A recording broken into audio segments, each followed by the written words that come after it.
Mi hermana me dejó a sus 3 hijos diciendo que volvía en 2 horas. Pasaron 5 años antes de volver a escuchar su voz. Cuando mi hermana Karina tocó a mi puerta aquella tarde de viernes con 3 niños llorando detrás de ella y me dijo, «Vuelvo en 2 horas, solo necesito arreglar una cosa». Jamás imaginé que esas serían las últimas palabras que escucharía de su boca en los siguientes 5 años. Era marzo de 2019 y yo estaba preparando la cena cuando escuché esos golpes desesperados en la puerta. Karina estaba ahí, con el cabello despeinado, el rostro pálido y los ojos rojos de tanto llorar. Detrás de ella estaban Miguel, de 8 años, Sofía, de 5, y el pequeño Gabriel, de apenas 2. Todos con la ropa sucia y cara de no haber dormido bien en días. «Mariana, por favor, ¿puedes quedarte con ellos solo hoy? Te prometo que regreso antes de la cena», dijo, mientras prácticamente empujaba a los niños hacia dentro de mi casa. Ni siquiera tuve tiempo de procesar qué estaba pasando. «Karina, espera.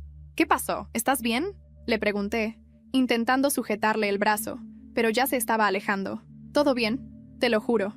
Es solo una emergencia del trabajo. 2 horas máximo», gritó por encima del hombro, corriendo casi hasta el carro. Eso no era normal. Karina siempre había sido una madre dedicada. Nunca dejaba a sus hijos así, de un momento a otro. Algo andaba muy mal, pero antes de que pudiera preguntar algo más, ya había arrancado y desaparecido calle abajo. Me quedé parada en la puerta, con 3 niños asustados escondiéndose detrás de mí, intentando entender qué demonios acababa de pasar. Miguel, el mayor, me jaló la blusa y me susurró, «Tía Mariana, mamá lleva 3 días llorando. No está comiendo y se la pasa caminando de un lado a otro, hablando sola». El corazón se me aceleró. Sofía, la de en medio, se aferró a mi pierna y dijo, «Mamá dijo que íbamos a hacer un viaje, pero luego cambió de idea y nos trajo aquí». Gabriel, el más chiquito, solo lloraba y pedía por su mamá. Era desgarrador. Metí a los niños, les di un baño y noté que la ropa parecía no haberse cambiado en varios días. Cuando abrí la mochila que Karina había dejado, encontré apenas unas cuantas prendas aventadas al azar. Ni un juguete, ni un objeto personal que los niños apreciaran, como si hubiera agarrado lo primero que vio. Las 2 horas se convirtieron en 4, luego en 6. Llamé decenas de veces al celular de Karina, pero siempre mandaba directo al buzón. Le mandé mensajes por WhatsApp, pero solo aparecía una palomita gris. Ni siquiera los veía. A medianoche, cuando acosté a los niños en mi cama, empecé a preocuparme de verdad. Llamé a mi mamá, a unos amigos en común, pero nadie sabía nada de Karina. El sábado por la mañana decidí ir a su departamento en la colonia Coyoacán, en la Ciudad de México. Llevé a los niños conmigo, esperando encontrarla dormida o enferma. Usé la llave de repuesto que me había dado años atrás y cuando abrí la puerta, lo que vi me dejó helada. El departamento era un completo desastre. Ropa tirada por el suelo, cajones abiertos, papeles regados por todas partes. Parecía que alguien había revuelto todo con prisa, buscando algo específico. En su recámara, la cama estaba deshecha y había varias carpetas abiertas con documentos que no alcanzaban a entender bien. Fue entonces cuando encontré el papelito. Estaba sobre la cómoda, medio escondido bajo unas prendas. Era la letra de Karina, pero temblorosa, como si hubiera escrito con mucha prisa o muy nerviosa. Karina. Mi mente empezó a correr. Ella había dicho 2 horas, y lo que significaba era que algo había salido terriblemente mal. ¿Qué clase de problema estaba enfrentando? Tomé el papel y salí corriendo del departamento con los niños. Primera parada, la fiscalía. Levanté una denuncia por desaparición. El agente que me atendió fue directo. «Señora Mariana, su hermana dejó una nota pidiendo que cuidara a los niños por unos días. Técnicamente, esto no es abandono inmediato. Vamos a esperar 48 horas antes de abrir una investigación formal. 48 horas que se convirtieron en una semana, luego en un mes y después en un año entero. Durante ese primer año yo pasé de ser la tía ocasional a convertirme en madre de 3 de la noche a la mañana. Tuve que inscribir a Miguel y a Sofía en la escuela cerca de mi casa, encontrar una guardería para Gabriel, aprender a peinar a una niña, descubrir cómo lidiar con berrinches y pesadillas nocturnas. Los niños preguntaban por su mamá todos los días. Miguel, siendo el mayor, empezó a comprender que algo grave había pasado. Sofía inventó una fantasía en la que su mamá se había convertido en princesa y algún día volvería en un castillo. Gabriel, pobrecito, lloraba todas las noches llamando mamá. Pasaron 2 años, luego 3, luego 4. Los niños ya se habían adaptado a la nueva realidad. Yo había logrado establecer una rutina, conseguí un mejor trabajo para sostener a mi familia agrandada y empecé a aceptar que quizá nunca volvería a ver a Karina. Pero en el fondo, una pregunta me atormentaba cada noche. ¿Dónde diablos estaba mi hermana? ¿Y por qué había abandonado a los 3 niños que eran su vida? El 5º aniversario de su desaparición estaba por cumplirse cuando algo completamente inesperado sucedió. Era un miércoles cualquiera de febrero de 2024. Yo estaba recogiendo a los niños en la escuela cuando mi celular sonó con un número desconocido. «Bueno», contesté esperando que fuera telemarketing. «Mariana, soy yo». La voz al otro lado sonaba débil, casi un susurro, pero la reconocí de inmediato. El mundo se me detuvo. Literalmente me quedé paralizada en medio de la banqueta, con las piernas temblando. «¿Karina?», alcancé a decir. «¿Karina? ¿De verdad eres tú?». Cuando escuché esa voz al otro lado de la línea, sentí como si me arrancaran el aire de golpe. 5 años habían pasado desde la última vez que la oí. «¿Karina?», pregunté con un hilo de voz temblando. «Soy yo, Mariana», dijo, apenas un susurro. «Perdóname». Me quedé helada en medio de la banqueta, con los 3 niños alrededor, cada uno cargando sus mochilas de la escuela. El ruido de los coches en Coyoacán parecía desaparecer y solo escuchaba el latido frenético de mi corazón. «¿Dónde estás?», le solté, con un nudo en la garganta. Hubo un silencio largo, un silencio que me partió en 2. «No puedo decirte ahora», respondió cortante. «Solo quería que supieras que estoy viva». «Karina, por favor, dime dónde estás. Los niños...». Pero la llamada se cortó. Ni un pitido, ni una advertencia, nada. Solo la pantalla de mi celular regresando a la lista de contactos. En el camino a casa, Miguel, el mayor, me miraba de reojo. «¿Era mamá?», me preguntó casi sin mover los labios. Asentí despacio. «¿Y qué dijo?». «Que está viva». Sofía soltó un grito de alegría, abrazando a Gabriel. «¡Se los dije! ¡Mamá va a volver! ¡Es una princesa escondida!». Pero Miguel no sonrió. «Si está viva, ¿por qué no volvió antes?», dijo, mirando por la ventana del coche. Ese comentario me atravesó. No supe qué responder. Gabriel, con apenas 7 años ya, preguntaba una y otra vez: «¿Cuándo viene mamá? ¿Hoy? ¿Mañana?». Yo no tenía respuestas, solo la certeza de que esa llamada abría más heridas de las que cerraba. Esa noche, después de acostar a los niños, me encerré en la cocina. Puse las manos sobre la mesa y respiré hondo. Una parte de mí quería correr a la policía con la noticia. Otra parte temía que, si lo hacía, Karina desapareciera otra vez. Recordé su rostro la última vez que la vi, pálido, con el cabello enredado, los ojos hinchados de llorar. Algo la había roto por dentro. El celular vibró. Un mensaje de un número desconocido. «Te necesito. Mañana a las 7 p.m. en la Plaza Hidalgo. Ven sola». Me temblaron las piernas. Era Karina, tenía que serlo. Guardé el mensaje como si fuera un tesoro, y no dormí en toda la noche. Al día siguiente, todo el día caminé como un fantasma. En el trabajo apenas pude concentrarme, y cada vez que alguien me hablaba, yo solo asentía. A las 6:30 de la tarde dejé a los niños con mi vecina de confianza y conduje hacia Coyoacán. La Plaza Hidalgo estaba llena de gente, como siempre. Familias comprando helados, músicos callejeros tocando boleros, turistas tomando fotos. Me senté en una de las bancas, mirando alrededor. Mis manos sudaban. A las 7 en punto vi a una mujer con el cabello recogido bajo una gorra negra. Caminaba despacio, con la cabeza gacha. Mi corazón dio un salto. Era su forma de andar, su complexión. «Karina». Me levanté de golpe. «¡Karina!», grité en voz baja, temiendo llamar demasiado la atención. Ella me miró apenas un segundo, con los ojos brillosos. Y de inmediato, dio media vuelta y empezó a caminar rápido entre la multitud. «¡Espera!». Corrí detrás de ella, empujando gente, tropezando con un vendedor de globos. La vi doblar por una esquina y cuando llegué, ya no estaba. Solo encontré, tirado en el suelo, un pañuelo que reconocí al instante. Uno azul con flores bordadas, el mismo que usaba en las fiestas familiares. Lo recogí con las manos temblorosas, sintiendo que la estaba perdiendo otra vez. Y justo cuando iba a guardar el pañuelo en mi bolso, sentí una mano en mi hombro.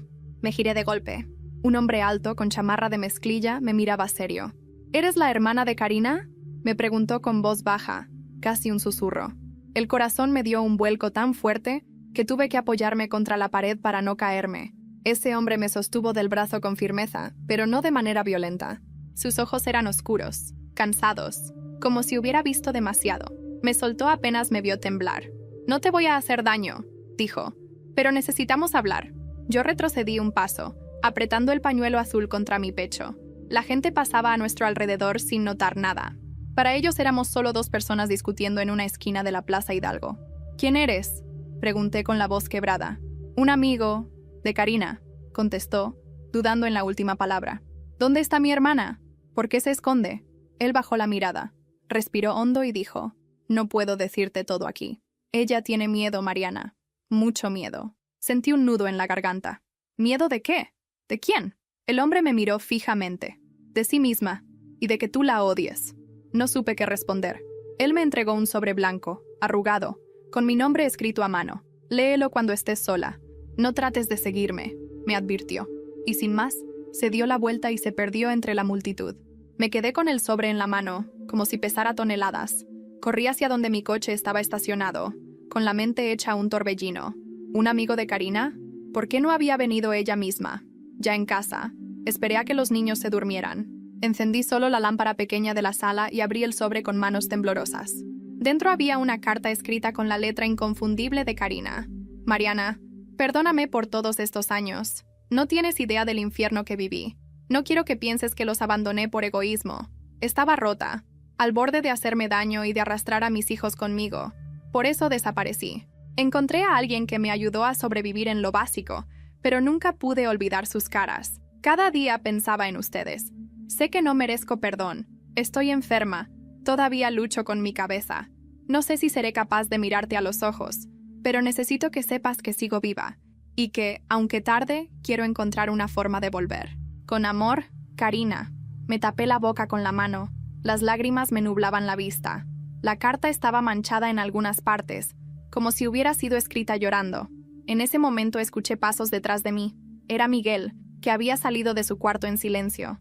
Se quedó parado en la puerta de la sala, con el cabello alborotado y los ojos rojos de tanto pensar. ¿Era de mamá?, preguntó con voz ronca. Asentí, intentando guardar la carta, pero él fue más rápido y la tomó. La leyó en silencio, con el ceño fruncido. Cuando terminó, me la devolvió. Entonces, ¿ella nos dejó porque estaba enferma?, dijo, como si buscara una razón para no odiarla. Lo abracé fuerte. Sí, hijo, estaba enferma. Eso no justifica todo, pero es lo que pasó. Miguel se separó de mí y apretó los labios. Yo no sé si la quiero volver a ver. Al día siguiente, Sofía encontró el pañuelo azul en mi bolso. Se lo puso alrededor del cuello y corrió por la casa gritando: «¡Mamá volvió! ¡Mamá está más cerca!». Gabriel la siguió riendo, pero cuando me miró, su risa se apagó. «¿Y si nos vuelve a dejar, tía?», preguntó en un murmullo. Sentí que esa pregunta se me clavaba como un puñal, porque en el fondo yo tampoco tenía certeza de nada. Esa semana no pude dejar de pensar en el hombre de la plaza. Decidí regresar al mismo lugar un viernes, a la misma hora, con la esperanza de encontrarlo otra vez. Me quedé horas sentada, mirando cada rostro, hasta que sentí una sombra detrás de mí. «Sabía que volverías», dijo la misma voz grave. Me giré sobresaltada. «Dime dónde está Karina. Necesito verla». El hombre suspiró, pasó una mano por su nuca y me miró con gravedad. «Si la quieres ver, tendrás que prometerme que no la juzgarás de inmediato.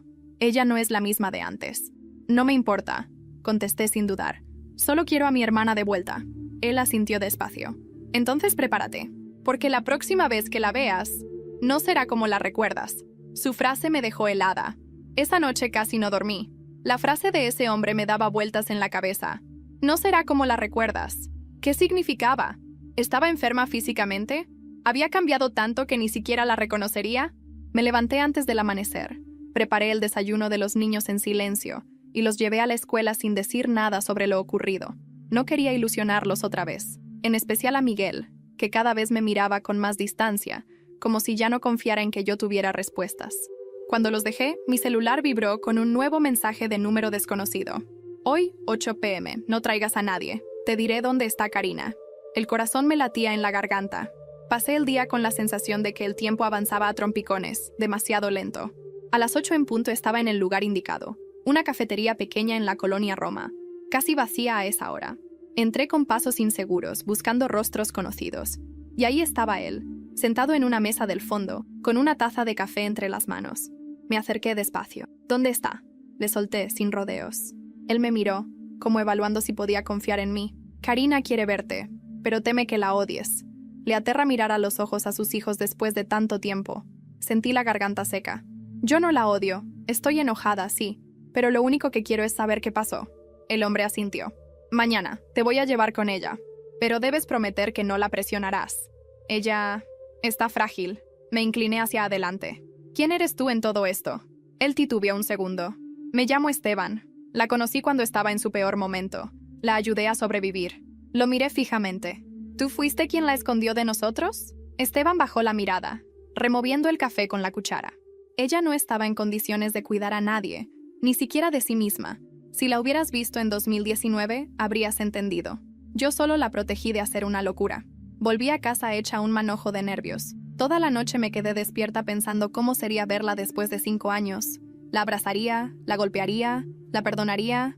A la mañana siguiente dejé a los niños con mi madre. Le mentí. Le dije que tenía que resolver algo de trabajo. Ella me miró raro, como si sospechara algo, pero no preguntó más. Esteban me pasó a recoger en un coche viejo, de esos que ya apenas circulan. El trayecto fue silencioso. Yo apretaba el pañuelo azul entre las manos como si fuera un amuleto. Después de media hora de manejar, nos detuvimos frente a una casa de huéspedes discreta en Iztapalapa. «Está aquí», dijo él bajando del coche. Mis piernas temblaban mientras subía las escaleras. Cuando abrió la puerta de la habitación, el aire se me quedó atorado en los pulmones. Allí, sentada en la cama, estaba Karina. Su cabello ahora era corto, con mechones desordenados y canas prematuras. Su rostro estaba más delgado, con ojeras profundas.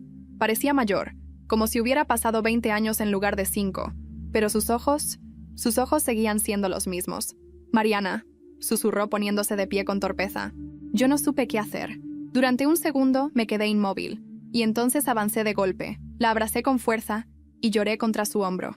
«¿Por qué?», le pregunté entre sollozos. «¿Por qué nos hiciste esto?». Ella se quebró también. «No sabes lo cerca que estuve de perderme por completo. No quería arrastrarlos conmigo. Nos quedamos así, abrazadas, llorando como niñas, hasta que escuché la puerta cerrarse detrás de mí.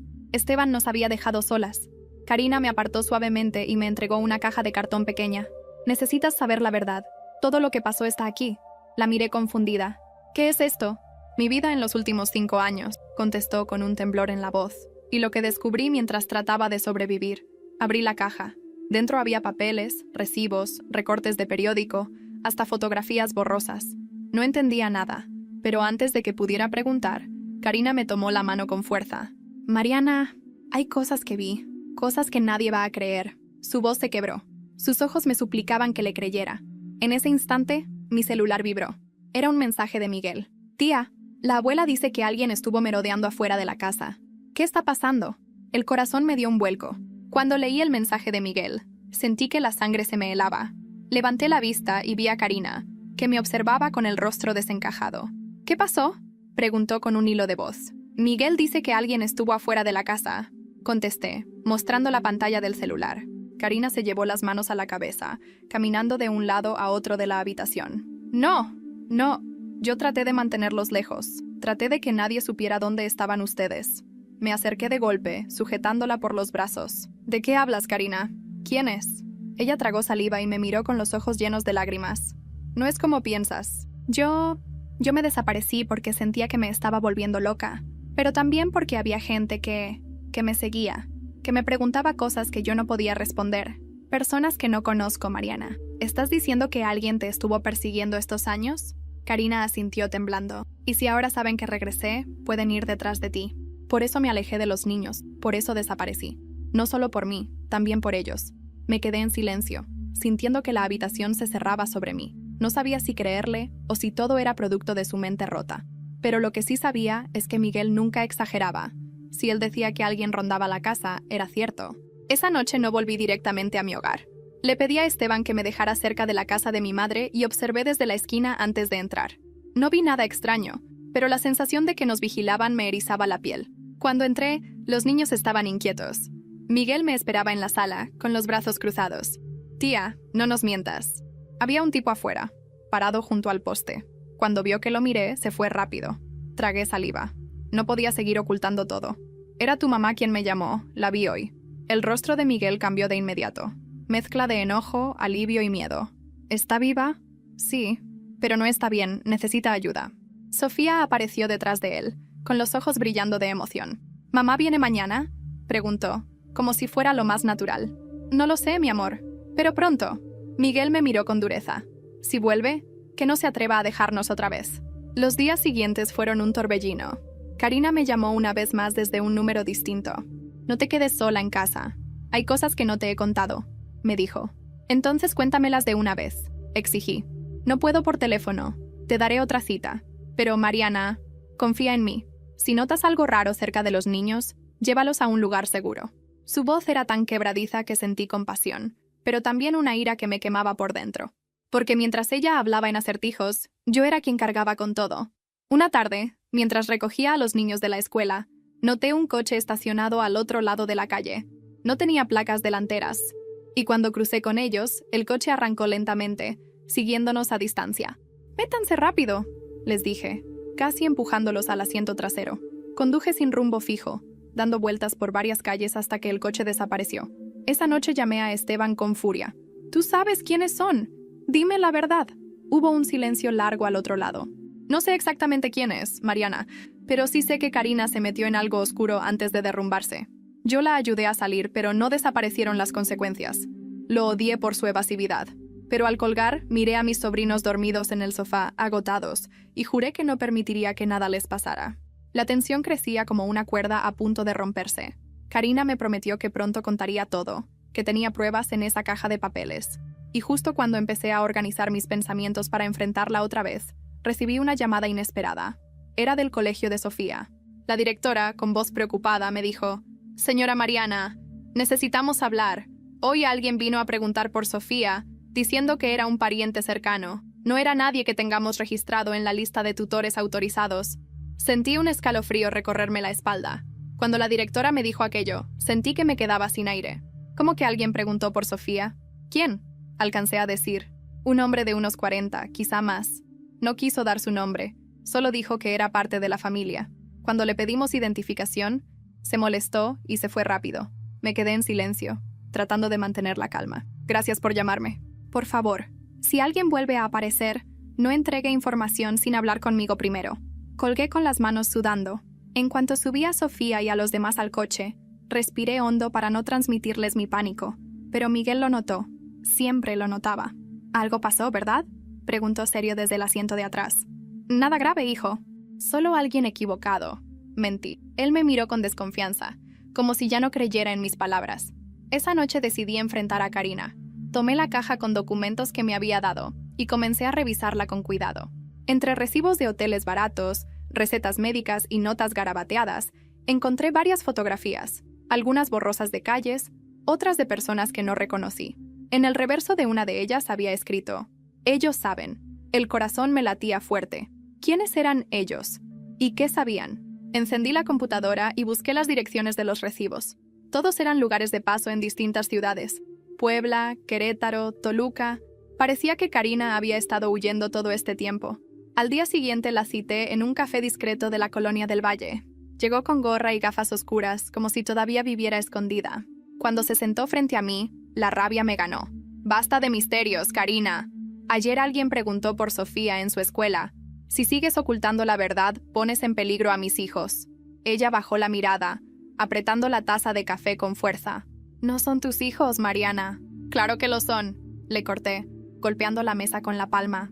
«Hace 5 años que lo son». Karina parpadeó varias veces, conteniendo las lágrimas. «Tienes razón. Perdóname. Yo me metí con la persona equivocada. Confié en alguien que me prometió ayuda cuando estaba en mi peor momento. Y terminé atrapada en una relación de la que no podía salir». Me quedé muda. «¿Hablas de Esteban?», pregunté con un nudo en el estómago. «No», respondió enseguida.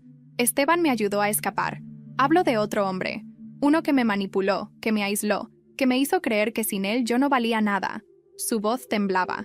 La vi encogerse en la silla como si volviera a ser esa mujer rota de 2019. «¿Es ese hombre el que mandó a alguien a buscar a Sofía?», pregunté con la garganta seca. Karina levantó los ojos, y el terror en su mirada fue la única respuesta que necesité. Regresé a casa con el alma hecha pedazos. Esa noche no pude ocultarles nada a los niños. Nos sentamos en la sala, con la televisión apagada, y respiré hondo. «Su mamá está viva y quiere verlos, pero todavía hay cosas que debemos resolver para que estén seguros». Sofía saltó de alegría. Sabía que volvería. Gabriel, confundido, preguntó: «¿Entonces por qué no está aquí?». Miguel, en cambio, me miró fijo. «¿Quién quiere hacernos daño, tía?», dijo en voz baja, con una madurez que no correspondía a sus 13 años. No supe qué contestar. Solo lo abracé, deseando que esa pregunta no fuera una sentencia. La tensión me estaba consumiendo. Y como si no fuera suficiente, esa misma semana recibí una notificación inesperada. La fiscalía reabría oficialmente el caso de desaparición de Karina, después de 5 años archivado. La notificación decía que debía presentarme junto con Karina para rendir declaración. Le mandé un mensaje. Ya no hay vuelta atrás. Tenemos que enfrentar esto juntas. Su respuesta llegó minutos después. Lo sé. Pero si él se entera, vendrá por todos. El día que fuimos a la fiscalía amaneció nublado, como si el cielo mismo presintiera la tormenta que se nos venía encima. Karina llegó con Esteban, vestida de manera sencilla, casi intentando pasar desapercibida. Yo la abracé antes de entrar, pero sentí la rigidez de su cuerpo. Estaba aterrada. En la sala de espera, los niños se quedaron con mi madre. No quise que vieran a su mamá en ese estado, ni que escucharan lo que estaba a punto de revelarse. Karina me miraba nerviosa, mordiendo sus uñas. ¿Y si no me creen? Susurró. Pues entonces hablaré yo, respondí apretándole la mano. Porque lo que no voy a permitir es que te borren otra vez. Nos llamaron a declarar por separado. Cuando me tocó entrar, un agente joven me hizo preguntas rápidas. ¿Cuándo fue la última vez que vio a su hermana? En marzo de 2019. ¿En qué condiciones la vio? Derrumbada, llorando, con 3 niños pequeños que me dejó diciendo que volvería en 2 horas. Nunca volvió. El agente anotaba sin mirarme. ¿Y después de eso? Yo me hice cargo de los niños. 5 años, llamadas, búsquedas, denuncias, nada. Hasta hace unas semanas, cuando ella reapareció. El agente levantó la vista. ¿Quiere decir que su hermana nunca estuvo secuestrada? Sentí un nudo en el estómago. No, estuvo perdida, de sí misma. Cuando Karina salió de su declaración, tenía los ojos rojos y las manos temblorosas. Me preguntaron por él, susurró. ¿Quién? Pregunté, aunque ya lo sabía. Ese hombre, el que me controlaba. Dijeron su nombre y casi me desmayo. ¿Cómo se llama? La apuré, harta de tantos silencios. Ella respiró hondo, como si decirlo le pesara toneladas. Se llama Mauricio. Lo conocí en el trabajo. Al principio parecía mi salvación, luego se convirtió en mi cárcel. Me apoyé en la pared, procesando la revelación. De regreso a casa, la tensión era insoportable. Karina me pidió ver a los niños. Dudé, pero al final acepté. Cuando Sofía la vio, corrió a sus brazos gritando: «Mamá, te extrañé tanto». Karina se quebró en lágrimas, abrazándola con desesperación. Gabriel la miraba con desconfianza, escondido detrás de mí. «¿De verdad eres mi mamá?», preguntó, con esa inocencia que dolía. Karina asintió, temblando. «Sí, mi amor, y lamento tanto haberte dejado». Miguel, en cambio, se quedó quieto. No se acercó, solo la miraba fijo, con una mezcla de enojo y alivio. «Si vuelves a irte», dijo con voz firme, «no esperes que te perdone». Karina cerró los ojos, como si esas palabras fueran cuchillos. Pasaron unos días intentando recuperar una rutina, pero todo se sentía frágil, como una ilusión a punto de romperse. Karina quería llevarlos a la escuela, prepararles el desayuno, leerles cuentos, como si 5 años no hubieran pasado. Yo la dejaba, pero vigilaba cada movimiento, porque no podía confiar del todo. Una tarde, mientras estábamos todos en la sala, sonó el timbre. Al abrir la puerta, no había nadie, solo un sobre en el piso. Lo recogí con cuidado, temiendo lo peor. Dentro había una sola hoja con letras grandes y torpes. «Ella es mía, y siempre lo será». Karina lo leyó y se desplomó en el sillón, llevándose las manos a la cara. Karina temblaba mientras sostenía la nota. La arrugó con las manos como si quisiera borrarla de la faz de la tierra. «Es él», susurró. «Es Mauricio». Me arrodillé frente a ella, tratando de que me mirara. «Necesito que me digas todo. Ya no puedes callar más. Si quieres recuperar a tus hijos, si quieres que esto termine, tienes que hablar». Karina respiró hondo, sus ojos vidriosos, y finalmente comenzó a contarme lo que había callado por 5 años. Lo conocí en 2018, cuando trabajaba en la empresa de diseño. Era mi jefe de área. Al principio parecía amable, atento, siempre pendiente de si comía, si descansaba. Yo estaba débil, Mariana. Después de la separación con el papá de los niños, me sentía rota, y él aprovechó. Se le quebró la voz. Me convenció de que sin él no iba a poder con nada. Empezó a decidir por mí, con quién hablar, a dónde ir, cómo vestirme. Si me rebelaba, se enojaba. Y poco a poco fui creyendo que estaba atrapada. Yo sentía la rabia hervirme en la sangre. ¿Y cuándo desapareciste? Ese día me había seguido hasta tu casa.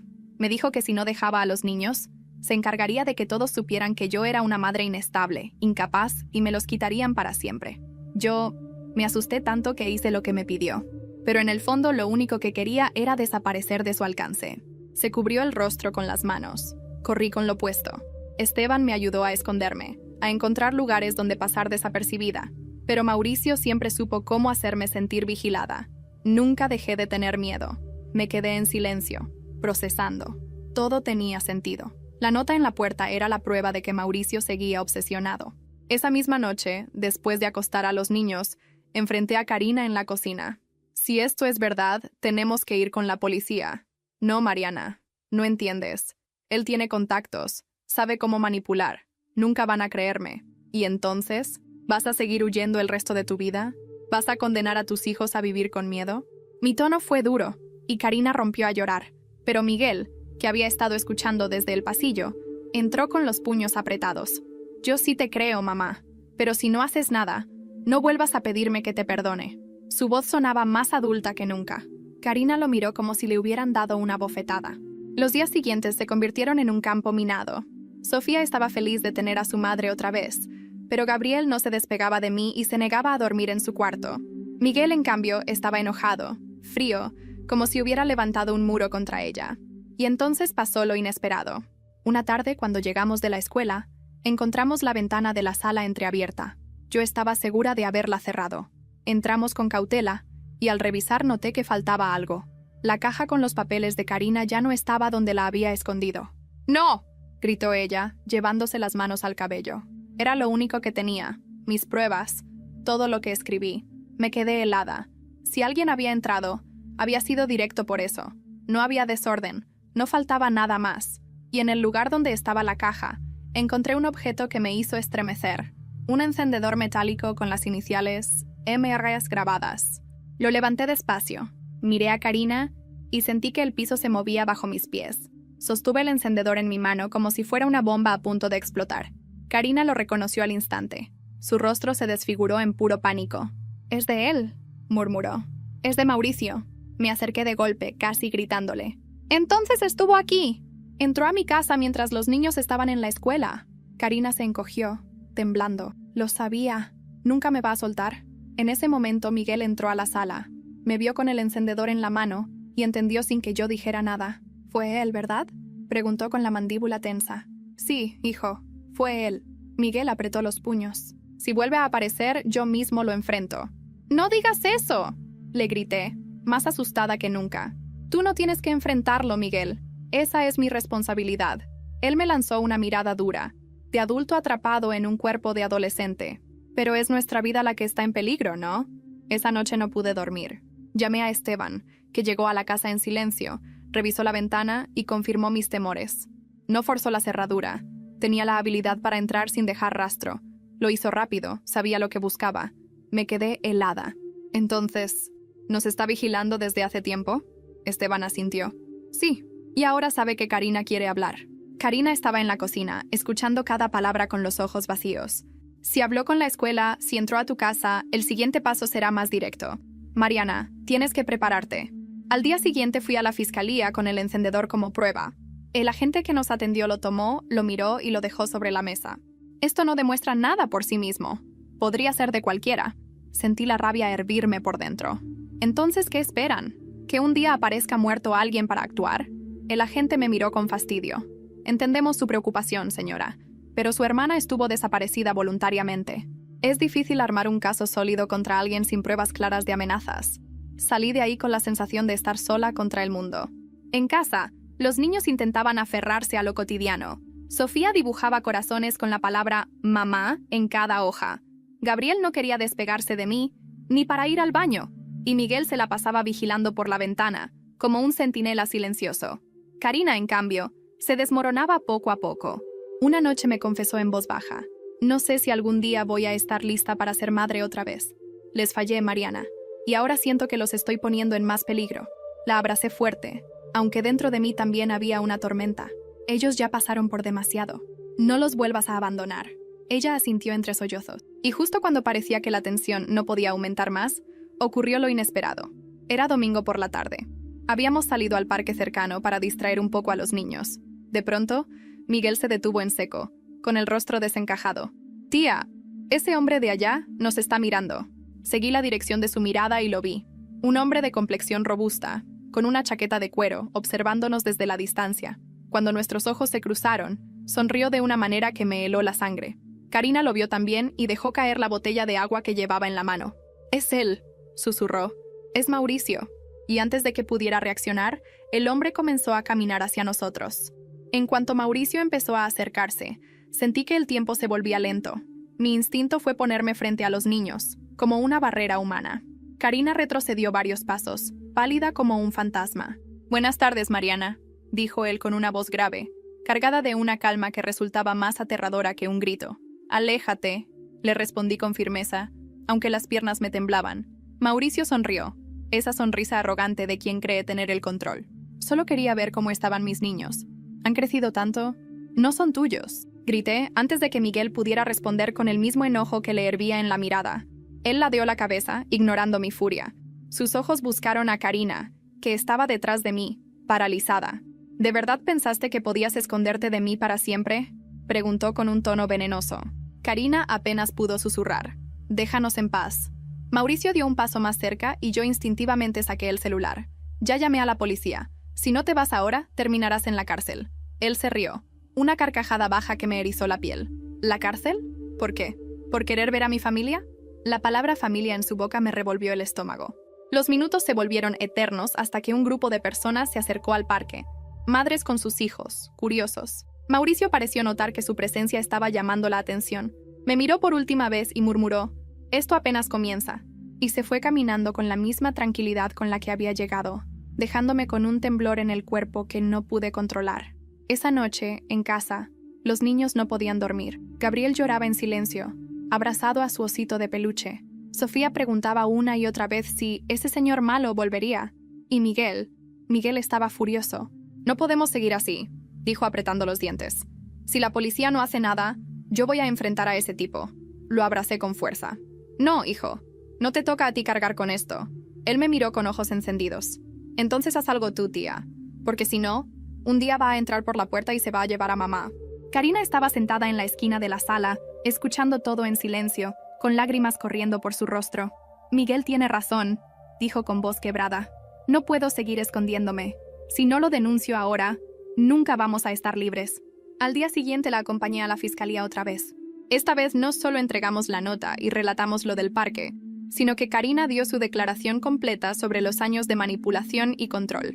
El agente la escuchó con más atención que antes, pero aún así sentí esa frialdad institucional que tanto me irritaba. «Vamos a investigar», dijo como si fuera una frase automática. Salimos de ahí con la sensación de que nada iba a cambiar. Pero esa misma noche, mientras tratábamos de cenar en familia, sonó el timbre. Todos nos sobresaltamos. Cuando abrí la puerta, no había nadie. Otra vez. Solo un paquete pequeño envuelto en papel marrón. Lo abrí con cuidado y lo que vi me cortó la respiración. Dentro había una fotografía tomada a escondidas de los niños jugando en el patio de la escuela. Y en la parte trasera, con letras negras: «No puedes protegerlos siempre». Karina se llevó las manos a la boca y Miguel, al ver la foto, la arrancó de mis dedos y la rompió con rabia. «Esto ya no es un juego, tía. Ese hombre nos quiere destruir». Yo me quedé paralizada, con una certeza oscura cayendo sobre mí. Mauricio no iba a detenerse. Esa noche ya no hubo vuelta atrás. Guardé la foto rota en un sobre, y al día siguiente fui directamente con un abogado de confianza, alguien que conocía desde hacía años y en quien sí podía confiar. Me recibió con gesto serio al escuchar toda la historia. «Lo que tienen no es poca cosa, Mariana. Con las declaraciones de tu hermana, los objetos que dejó este hombre y las fotografías de los niños, se puede armar un caso sólido por amenazas, acoso y violencia psicológica». Por primera vez en mucho tiempo sentí que alguien me tomaba en serio. Karina, sentada a mi lado, lloraba en silencio, pero con una determinación que nunca le había visto. «Quiero hacerlo», dijo. «Quiero denunciarlo oficialmente y enfrentar lo que venga». Los días siguientes fueron un torbellino de trámites, declaraciones y medidas de protección. Nos asignaron patrullajes en la zona y la escuela reforzó la seguridad de los niños, pero lo más importante ocurrió 2 semanas después. Mauricio fue detenido. Lo encontraron merodeando cerca del colegio, otra vez con el pretexto de visitar a su familia. Esta vez la policía no tuvo dudas. Lo esposaron frente a todos. Los niños lo vieron desde lejos, y aunque el momento fue aterrador, también marcó un punto de quiebre. Miguel, apretando mi mano con fuerza, murmuró: «Se acabó». Con el paso de los meses, las cosas empezaron a tomar un cauce más claro. Karina inició terapia intensiva. No fue fácil. Había días en que parecía que quería rendirse, pero cada vez que miraba a sus hijos encontraba un motivo para seguir. Poco a poco, dejó de esconderse bajo gorras o gafas oscuras y comenzó a caminar con la frente en alto, aunque siempre con cicatrices visibles en la mirada. Miguel nunca volvió a ser el mismo niño. La experiencia lo volvió maduro antes de tiempo. Se convirtió en un joven serio, protector de sus hermanos, y aunque le costaba perdonar, poco a poco empezó a dejar entrar a su madre de nuevo en su vida. Un día, después de meses de distancia, la abrazó sin previo aviso. No dijo nada, pero ese gesto fue más poderoso que cualquier palabra. Sofía, en cambio, vivió el regreso de Karina como un milagro. Fue la primera en aceptarla, la que más sonrisas le regalaba y la que más ilusión tenía por volver a ser una familia. Su inocencia fue un bálsamo que ayudó a todos a respirar mejor. Gabriel, que había crecido sin casi recuerdos de su madre, tardó más en confiar. Al principio solo quería dormir conmigo, pero con el tiempo empezó a buscar a Karina en las noches para que lo arrullara. Su vínculo se construyó desde cero, como si fueran dos desconocidos aprendiendo a quererse de nuevo. ¿Y yo? Yo terminé exhausta, pero también orgullosa. Durante 5 años cargué con un peso que no me correspondía, y aunque no me arrepiento, aprendí que el amor no siempre significa sacrificarse hasta desaparecer. Con ayuda de un juez, quedé como tutora legal junto con Karina, compartiendo responsabilidades. Ya no era solo la tía, era madre en todos los sentidos, reconocida por la ley y por ellos. Esteban, que había estado en la sombra todo este tiempo, se alejó en silencio después de la detención de Mauricio. No buscó agradecimientos, simplemente desapareció. Nunca supe si lo hizo para protegernos o porque su papel ya había terminado. Un año después de todo aquello, en una tarde tranquila en Coyoacán, organizamos una comida familiar en el mismo parque donde Mauricio nos había enfrentado. Los niños jugaban sin miedo, Karina reía con mi madre, y yo los observaba con el corazón en paz. Me acerqué a Miguel y le pregunté si estaba bien. Él me miró con sus ojos serios, y esta vez sonrió. «Estamos juntos, tía. Eso es lo único que importa». Miré al cielo nublado, respiré hondo, y supe que, aunque las cicatrices quedarían para siempre, habíamos sobrevivido, y que nada ni nadie volvería a arrebatarnos la vida que tanto nos había costado reconstruir.